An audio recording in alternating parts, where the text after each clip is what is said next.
안녕하세요. 겐입니다. 추가적인 질문을 받았어요. 그래서 거기에 대한 답변을 좀 드릴까 하는데 이 또한 되게 제가 시험에 대해서 뭘 하는지에 대해 그것도 좀 설명이 될 수 있을 것 같아서 이 또한 사실상 제 개인적인 기록물이 될 상황이 되었는데 좋습니다. 이런 거 한 번씩 하는 거 좋은 것 같아요 저는.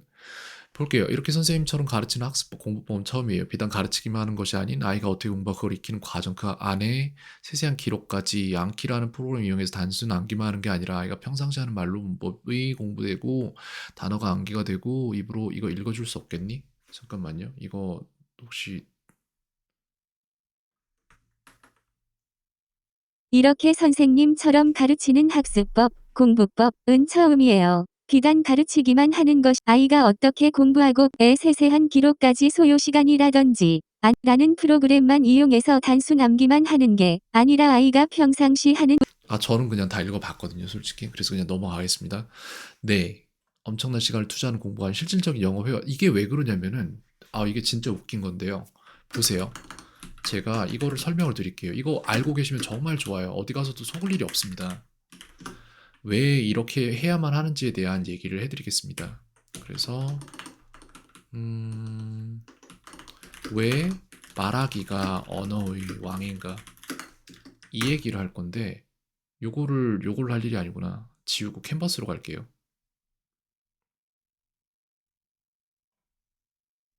시간이 좀 길어지겠는데 이러면은 말하기, 듣기, 쓰기, 읽기가 있잖아요. 근데 얘네들이 되게 재밌는 게 말하기, 듣기, 쓰기, 읽기가 있는데 이렇게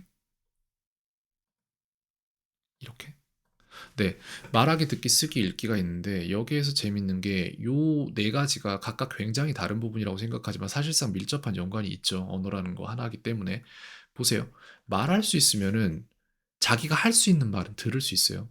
근데 자기가 할 수 있는 말은 그냥 종이 위에 쓰면 그게 쓰기예요. 알파벳만 알면 된단 말이에요. 그죠? 단어 쓰는 법이랑 그다음에 말할 수 있는 말은 그거 써 있는 거 읽으면 읽기가 되는 거고 근데 문제는 이게 얘가 더 큰 개념인 게 들을 수 있다고 들어서 이해한다고 그걸 말할 수 있진 않아요. 절대로. 그거 아닙니다. 절대 아니죠. 이게 안 된다는 얘기예요. 쓸 수 있다고 그걸 말할 수 있느냐? 그럼 그것도 아니에요. 영작 잘한다고 회화가 잘 되는 건 아니에요. 그죠? 근데 읽을 수 있다고 말할 수 있냐? 그럼 이건 더더욱 아니죠. 아닌 거예요. 근데 반대로 여기에서 말하기가 되는 사람은 듣기가 돼요. 실제로. 왜냐면 자기가 할 수 있는 말은 들을 수 있으니까 말할 수 있는 사람은 그거 그냥 종이에 쓰면 쓰기가 돼요. 말할 수 있는 사람은 그거 그냥 그 써 있는 거를 쓸 수 있다는 얘기는 쓸 수 있다는 얘기는 읽을 수도 있다는 얘기잖아요. 그렇기 때문에 말하기가 되는 사람은 이 세 개를 다 커버할 수 있는데 이 나머지 세 개가 된다고 말하기가 되는 건 절대 아니란 거예요. 그렇기 때문에 얘가 왕이 맞아요. 말하기가. 그죠? 가장 높은 단계의 언어 체계라고 보시면 될 것 같고 근데 이거를 안 하면은 이 모든 것들은 다 사용할 수 없기 때문에 뇌는 이를 망각시킵니다. 그래서 모든 것들을 배워서 언어에 대한 것들을 배워서 이를 말하기까지 끌어가지 못하면은 그러면은 얘네들은 아래서 저변에서 슬슬 그냥 망각되어지는 거예요. 그렇기 때문에 말하기로 아예 뚫어버리는 게 제일 맞고 그걸 위해서 필요한 정도의 읽기, 쓰기, 듣기를 최소한으로 가져간 다음에 그걸 말하기로 정제를 해서 보관하는 거예요. 음식도 그냥 꺼내놓으면 상하잖아요. 이건 냉장고 같은 거예요. 여기다 넣으면 안 상해요. 그래서 이게 필요한 거예요, 말하기가. 그런 부분이 있고, 그 다음에 또 뭐가 있죠?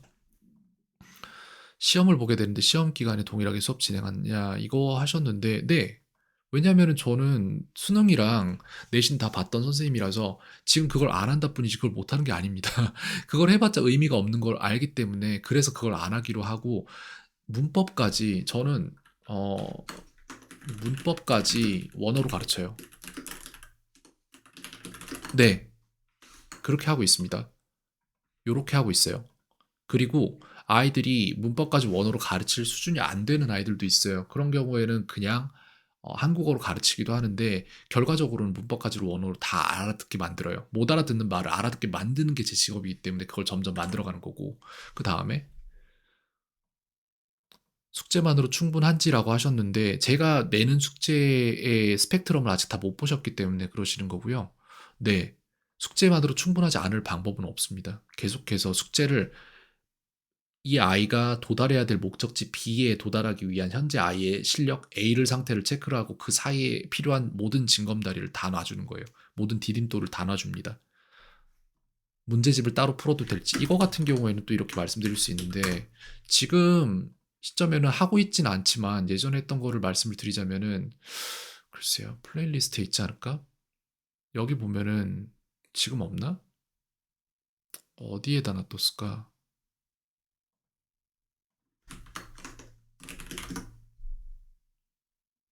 이거는 아니고 어, 저도 지금 제가 제 채널에 가진 영상이 너무 많아서 그걸 제가 딱히 검색해서 쓸 일은 없던 사람이라서 이걸 설명하려면 시간이 좀 걸립니다.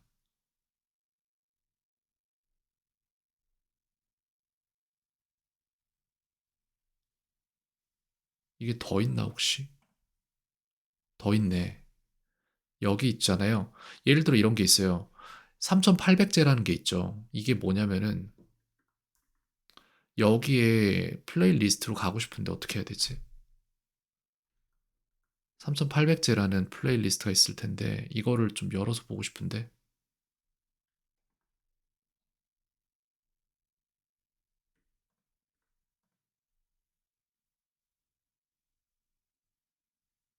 아, 여기 있네요. 비디오스 이렇게 가면 될 것 같은데 여기 보세요. 여기에 보시면 지금 9번 수동태, 73번 수동태, 5번 수동태, 20번 수동태 이런 식으로 나와 있잖아요. 이걸 전에 제가 했던 건데 지금은 이걸 안 하고는 있어요. 솔직히 이게 필요할까라는 생각을 좀 하고 있긴 한데 왜냐면 어차피 EBS나 이런 데서 이런 첨삭 같은 게 너무 잘 돼 있기 때문에 제가 굳이 이걸 개인의 입장에서 또 한다? 그건 이유가 없거든요. 예를 들어 이걸 어떻게 했냐면은 퀴즐랩.com이라는 제가 쓰는 숙제 프로그램 사이트인데 이건 돈 내고 쓰고 있는 거고 학생들은 안 내도 됩니다. 제가 냈으니까. 근데 여기 보면은 이제 아이고 좀 크게 키울까?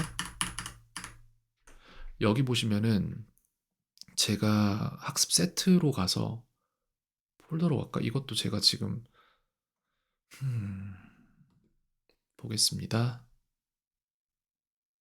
이런 게 있어요. 89단어 수동태라고 되어 있는데 여기 보면은 아 이것도 아니구나.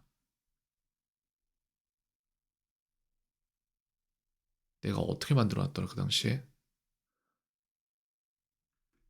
3800제라고 쓰면 될 것 같은데 가정법 실전풀이, 부정사 실전풀이, 관계사 실전풀이, 수동태 실전풀이 이렇게 있잖아요. 수동태 실전풀이 같은 경우에 여기 가면은 이거 지금 보면은 1, 2, 3, 4, 5 막 7점 몇 뭐 이렇게 다 돼 있잖아요. 얘네들이 뭐냐면은 문항이에요. 그 문항을 여기에 지금 해당되는 문제들의 문제집을 제가 만든 게 있어요. 한 300 몇 개? 아니 300 몇 개 안 돼. 여기 보면 되는데 89개. 제가 이거 600 몇 개 넘게 엄청나게 많은 문항수를 다 만들어서 PDF로 다 뽑아놓은 게 있어요. 그 PDF를 보고 여기에서 지금 하루에 몇 문제 풀 건지를 자기가 설정을 하겠죠. 제가 설정을 하거나. 그래서 여기에서 테스트를 들어가서 예를 들어 이렇게 한단 말이에요. 나는 오늘 5문제 풀 거야. 이렇게 하면은 테스트 들어가면은 77번에 대한 답을 써야 돼요. 1이라고 치고 2라고 치고 3이라고 치고 4라고 치고 5라고 친단 말이에요. 이렇게 했을 때 테스트 제출합니다. 그러면은 1번과 3번이 답이었네요. 77번에는. 그 60번은 쓰는 문장이었는데 wasn't had를 wasn't allowed로 allowed로 바꿔야 되고 그다음 4번 이런 식으로 돼 있는데 이게 PDF 파일이 존재해요. 학생들은 저한테 그걸 받아 쓰고 있는데 거기에 따른 해석 있죠. 문제 풀이. 이게 여기 있는 거예요. 지금 현재. 그래서 여기서 틀린 문제에 대해서 77번도 내가 해놨을까? 수동태였나요? 예를 들어 그렇게 칠게요. 수동태 77번이면은 여기 어딘가에 있을 텐데 뭐 무튼 그냥 이런 게 있다고 칠게요. 어떤 게. 그래서 그걸 보면은 여기에 64번 수동태를 볼 건데 이런 식으로 해설이 다 있는 거예요. 안녕하세요. 켄입니다. 말이에요. 근데 여기에서 나오는 뭐가는 목적어예요. 그죠?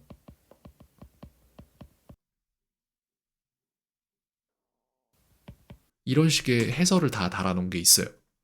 그래서 문제풀이 이제 고등학교 가는 시점 그 정도쯤에서 문제풀이들이나 이런 것들을 생각을 할 때 3800제를 저런 식으로 풀어준 게 있었고요.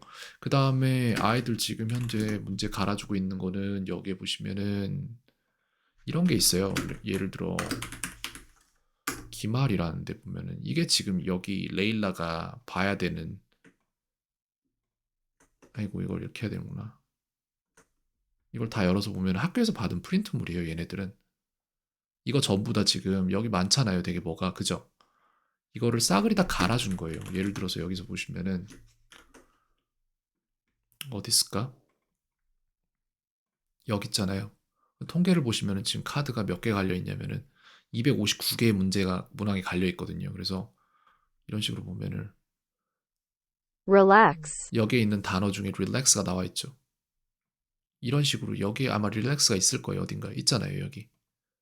이런 걸 다 갈아준 거예요. 이것도 이 문장도 이게 뭔지, 예문도 이게 뭔지 이런 식으로 전부 다 해줬어요. 근데 이거 저는 하기 되게 싫어하는 게 종이 보고 그냥 본인이 많이 보면 되는 건데 이걸 내가 갈아줘야 되나라는 생각이 계속 들어서 마음이 힘들긴 합니다. 근데도 학원이 있다라고 말씀드릴 수 있고요. 그 다음에 나머지는 없는 것 같죠.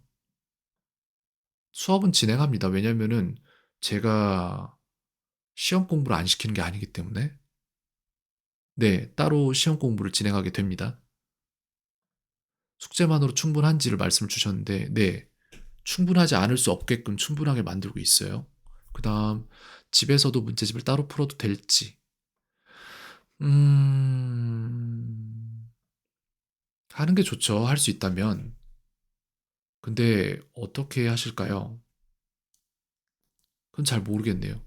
네, 따로 풀어도 됩니다. 하셔도 돼요. 당연히 됩니다. 당연히 되죠. 그럼요. 근데 그런 게 의미가 굉장히 크지가 않아요. 제가 말씀드리고 싶은 거는 일단 자기가 하고 싶은 말을 편하게 꺼내 쓰는 지점까지 가는 게 가장 좋아요. 왜냐면은 그게 자기가 진짜로 그 말을 할 수 있는 능력이 있는데 있으면은 이 모든 게 커버가 되거든요. 그리고 그 말하는 거에서 아까 문법이나 이런 것들도 말할 때 아까 전에 영상에서 설명했던 부분이 될 수도 있는데 going to Lotte World would have been better 이라는 문장이 나왔을 때 제가 이거를 말해낼 때 그거는 어떠한 봐봐요. 이걸 설명을 드릴게요. going to Lotte World would have been better 이라는 말을 제가 해낼 수 있는 능력치가 있어요. 그렇단 얘기는 얘가 지금 뭘 또 포함하는지를 말씀을 드리자면은 제 기반에 뭐가 있냐면은 should, could,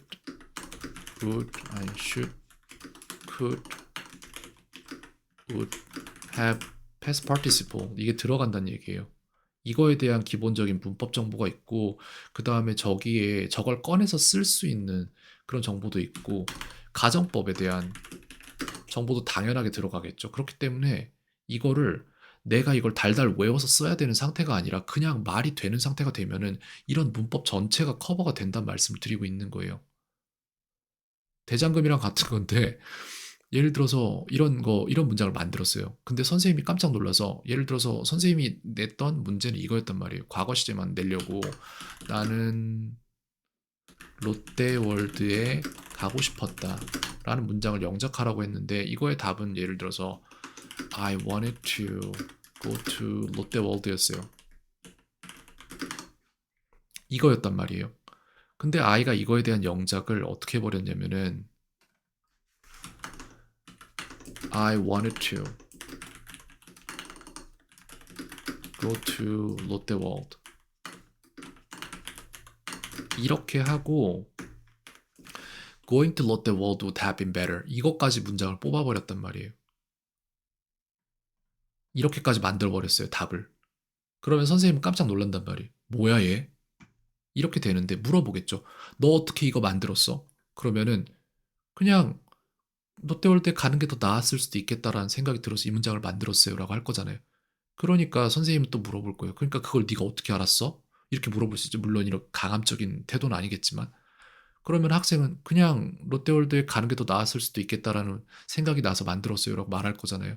이게 무슨 말이냐면은 홍시가 홍시 맛이 나서 홍시 맛이 났다고 하는데 왜 나한테 홍시 맛이 났냐고 물어보면 내가 어떻게 설명하냐 이게 되는 거예요. 이해가 되실까요? 문법이 높은 수준의 것이 아니에요. 문법은 설명서예요. 문법은 문장을 설명해내기 위한 설명서입니다. 근데 문장을 조립해내는 방법을 설명서를 안 보고 만들어낼 수 있는 아이가 문법이 문제가 되겠냐 그거예요. 이 아이는 설명서를 쓸 수 있는 아이라는 얘기를 하고 있는 거예요. 그러니까 레일라의 경우에도 제가 말씀드렸잖아요. 제가 일부러 영어 공부 하나도 시험 공부 하나도 하지 말고 시험 봐 그냥. 그렇게 한번 겪어봐. 라고 했는데 그냥 두 문제 틀렸어요. 시험에서. 공부를 하나도 안 했는데도. 이런 거예요. 그 시험 쉽지 않았어요. 그리고 어려운 시험이었고요. 그래서 이번에는 100점 맞고 싶다라는 목표가 있어서 도와주고 있고요. 여기에서 이제 다음 부분으로 또 말씀드릴 건 뭐냐면은 이거를 보여드릴게요. 밑 빠진 독이 이게 미시척에 맞나 모르겠다. 맞겠죠? 이거란 말이에요. 저 이 그림을 말씀을 드릴 건데 원노트에다가 하면 편할까? 여기에다 하겠습니다. 그냥 이런 밑 빠진 독의 그림이 있습니다. 그림이 있는데 시험이라는 건 무엇이냐면은 시험은 지식은 독에 부어질 물이 지식인 거예요. 그리고 시험은 선생님은 독에 물을 붓는 사람이에요. 그리고 독은 학생입니다. 독의 깨진 부분은 학습 결손이에요. 이거예요, 정확히. 그리고 여기에서 또 설명을 추가적으로 드리자면은 시험은 무엇인가? 라는 설명을 해볼게요. 시험은 독에 물이 얼마나 남아있는지 확인하는 과정이에요. 시험 공부는 시험 직전에 빠진 물을 보충해서 시험에서 물이 남아있는 것처럼 속이는 과정이에요. 이게 시험인 거예요.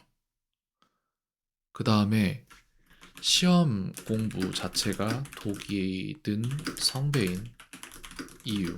성배는 영광이죠. 근데 이 시험에서 시험 점수를 잘 나와서 그게 영광을 얻었는데 근데 그게 왜 결과적으로 그걸 마신 나는 죽을 수가 있느냐라는 얘기는 뭐냐면은 시험에서 실력 상승이 아닌 시험 점수를 목표로 공부하면 시험이 끝나고 나서 어차피 물이 다 빠져나가요. 다음 시험엔 더 큰 독에 더 많은 물이 잘 보존되어 있는지를 확인하려 하기에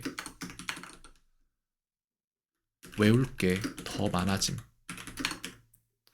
이게 중2부터 3 말까지 반복됨. 아이들이 울면서 공부 암기하고 실력은 전혀 상승하지 않음. 이게 대부분의 케이스인데 지금 저랑 상담하고 계신 어머님 케이스는 아닐 거예요, 아마도. 진짜 실력이 어디서 오는지를 파악을 하고 계시기 때문에 이런 부분은 없습니다. 진짜로 문제풀이를 하고 계시잖아요. 그죠? 근데 대부분의 케이스가 이렇단 얘기예요.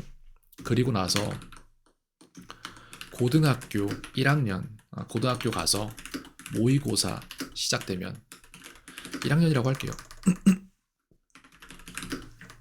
이 모든 게 다 물거품. 이때부터는 영어의 어느 부분에 대한 확인이 아니라 영어 전체에 대한 확인을 하기에 독의 크기가 10배 이상 증가함. 이거죠. 여기에서 이 부분이에요. 너네 중학교 때 영어 다 배웠잖아. 이런 관점으로 시킨단 말이에요. 독의 크기가 10배 증가함. 중3, 중학교 때도 실력이 없어서 울면서 외웠던 건데 갑자기 10배를 외워야 함. 이론상. 그러니 진짜 실력을 키우지 않은 아이들은 영어를 포기할 수밖에 없음. 이거예요. 그래서 지식을 보존하는 그릇은 자신이 할 수 있는 말이에요. 그렇기 때문에 말하기가 실력이 증가하지 않으면은 가지고 있던 지식들, 이 물이 될 수 있고 음식이 될 수 있는 이것들 다 썩어버립니다. 다 새나가고 썩어버려요. 쓸 수가 없어요. 그래서 말하기에 그런 냉장고라는 곳에다가 자신의 지식을 축적시켜 놓지 않으면, 영어 지식을 축적시켜 놓지 않으면은 절대로 상해요. 똑같은 케이스예요. 외국인이 한국에 와서 한국어를 배운다고 할 때 듣기, 쓰기, 읽기만 한다고 절대로 그걸 다 알 수는 없거든요. 한국어는 더더욱. 그렇기 때문에 이런 부분들을 이해한다면은 참 좋을 것 같습니다. 그래서 제가 하는 거는 이 아이들에게 지식을 시험 직전에 부어주는 역할이 아니라 애초에 이 아이들이 가지고 있는 학습 결손부를 파악을 하고 그 결손부를 물을 채우는데 급급하지 않아요. 이 결손부를 파손 수리하는데 급급하는 사람이에요. 저는 그걸 위해서 100% 총력을 기울이는 사람이고 그 상태에서 물을 그냥 아무런 물이나 주는 게 아니라 물을 많이 준다고 될 일이 아니란 거예요. 제 얘기는. 학생들 단어 50개씩 외운다고 하는데 그 50개 내가 해도 하루에 17개 하기도 힘든데 일본어 공부할 때. 근데 그게 무슨 소리예요. 그걸 그렇게 할 게 아니라 순도를 높이는 거예요, 물에. 진짜 필요한 걸 주는 거예요. 왜냐면 자기한테 필요하지 않은 게 들어있으면은 그건 해가 됩니다. 독이에요, 그거는. 그렇기 때문에 아이가 진짜 모르는 걸 찾아내고 그 모르는 거에 대한 단어를 주고 그 모르는 거에 대한 문장 구조를 주고 그 모르는 거에 대한 유사 문장을 주고 그 모르는 거에 대한 유추 가능한 모든 것들을 줘서 거기서부터 추진력을 얻는 거지 이런 식으로 시험 공부를 시키는 건 저는 되게 좋아하지 않아요. 이것 때문에 제가 수능이랑 그 다음에 뭐 내신이랑 이런 거 싹 다 하다가 이제 그런 거 안 하는 거예요. 왜냐면은 의미가 없어요. 이거를 해야만 하는 학생들은 이미 시간이 늦은 거고 이거를 중학교 1학년, 중학교 2학년을 기준으로 말씀드리자면은 중학교 2학년 가서 저한테 수업을 들으러 와요. 들으러 왔는데 선생님 저 이게 더 중요해요. 내신 가르쳐 주세요 하면 저는 그 학생 안 받을 거예요. 왜냐면은 그게 의미가 없는 걸 아니까. 그거 해봤자 실력이 안 올라요. 그걸 해야 될 시점이 왔다는 것 자체가 이미 실패인 거예요. 물론 따라잡을 수 있는 여지는 있어요. 근데 그 학생이 제 수업만 듣는 게 아니라 모든 것에 대한 똑같은 상황이 벌어지기 때문에 제 수업에 할애할 시간이 거의 없을 거예요, 아마. 그래서 그래요. 그래서 저는 이런 일이 안 일어나도록 레일라의 케이스를 만드는 거예요. 공부를 한 개도 안 하고 봐도 그냥 두 문제 정도 틀리는 거예요. 그렇게 하고 공부 조금 열심히 하면은 100점에서 한 95점 사이 나오겠죠. 한 문제 정도 나온다는 얘기예요, 틀리는 게. 100점이 나올 수도 있고. 그런 거를 말씀을 드리고 싶네요. 네. 설명은 제가 무슨 질문이 있길래 제가 이런 말을 하고 있었는지 지금 기억이 안 나는데, 네. 굉장히 긴 답변이 됐던 것 같습니다. 캔이었습니다. 오늘 하루도 평온하세요.